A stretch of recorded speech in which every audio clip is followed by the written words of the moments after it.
3 جون 1947 کو جب وائس رائے lord Mount beaten Hindustan کا اختیار ہندوستانیوں کو سونپنے کے منصوبے بنا رہا تھا، انہی دنوں بعض دور اندیش مخلص علماء نے مجلس العلماء کی انجمن قائم کی مسلمانوں نے، تاکہ کل جب ملک حاصل ہو جائے تو ملک میں اسلامی آئین اور دستور سازی کا کام کیا جا سکے۔ چنانچہ مجلس العلماء کے جنرل سیکرٹری شفیق احمد صدیقی صاحب نے علامہ شبیر احمد عثمانی رحمہ اللہ کو خط لکھا، جس میں کہا کہ آپ مجلس العلماء کی سرپرستی فرمائیں۔ آگے مختلف تفصیلات ہیں، تو بہرحال انہوں نے سرپرستی کر لی،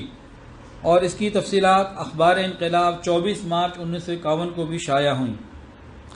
اچھا جی، 10 اگست 1947 کراچی میں غیر منقسم ہندوستان کی نو منتخب شدہ دستوریہ کا پہلا اجلاس لارڈ ماؤنٹ بیٹن کے حکم پر ہوا۔ دستوریہ کے ارکان میں قائد اعظم محمد علی جناح،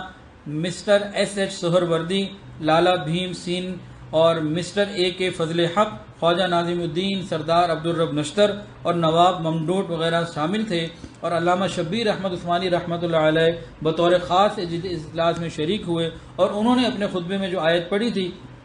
وہ تھی قل اللہم مالک الملک تؤتی الملک من تشاء وتنزع الملک ممن تشاء وتعز من تشاء وتذل من تشاء بیدک الخیر انک علی کل شیء قدیر۔ تاہم 11 اگست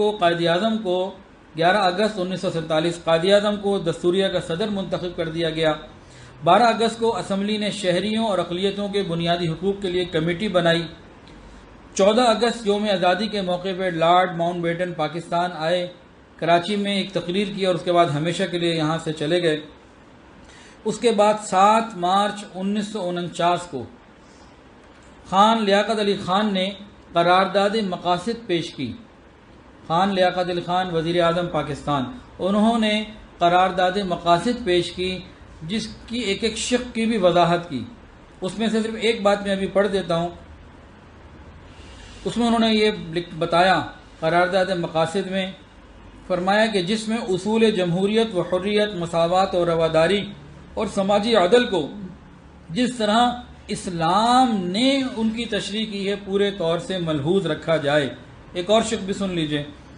دوسری شق یہ تھی کہ جس کی روح سے مسلمانوں کو اس قابل کیا جائے کہ وہ انفرادی اور اجتماعی طور پر اپنی زندگی کو اسلامی تعلیمات اور شریعت کے تقاضوں کے مطابق جو قرآن مجید اور سنت رسول صلی اللہ علیہ وسلم نے متعین کر دیے ہیں ان پر ترتیب دے سکیں۔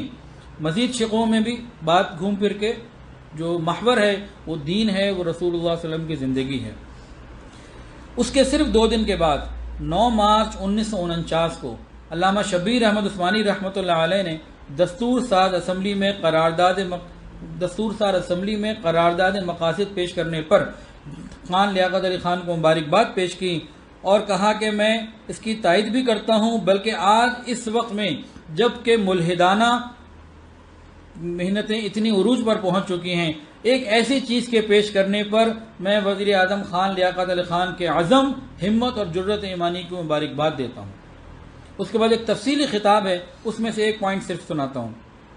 علامہ شبیر احمد عثمانی رحمۃ اللہ علیہ نے دستور ساز اسمبلی میں یہ بیان کیا، تو اس میں یہ بات بھی کہی، بتایا کہ یاد رکھیے دنیا اپنے خود ساختہ اصولوں کے جس جال میں پھنس چکی ہے، اس سے نکلنے کے لیے جس قدر پھڑ پھڑائے گی اسی قدر اس جال میں پھنستی چلی جائے گی۔ وہ صحیح راستہ گم کر چکی ہے جو راستہ اب اختیار کر رکھا ہے، اس راستے پر جتنا زور سے بھاگے گی حقیقی فلاح اور کامیابی سے اور منزل سے دور ہوتی چلی جائے گی۔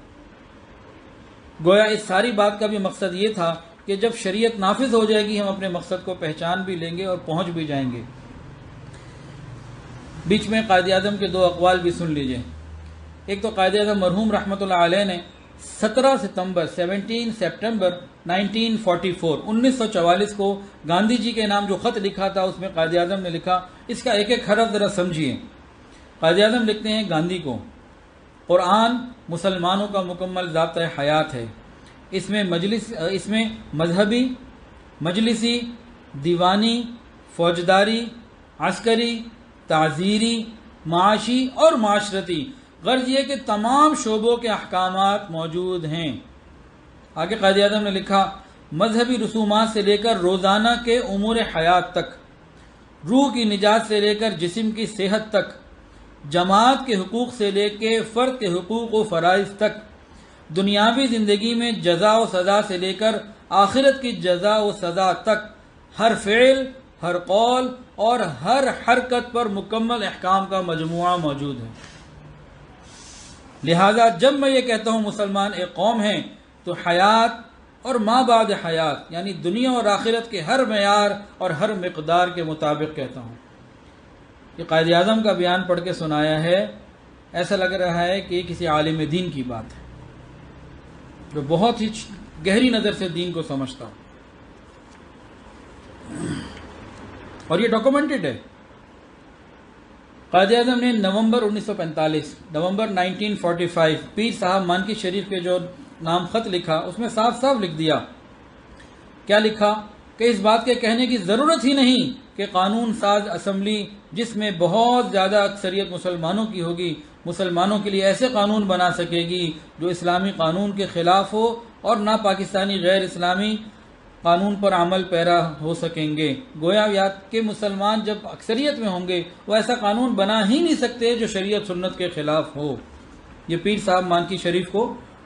لکھا۔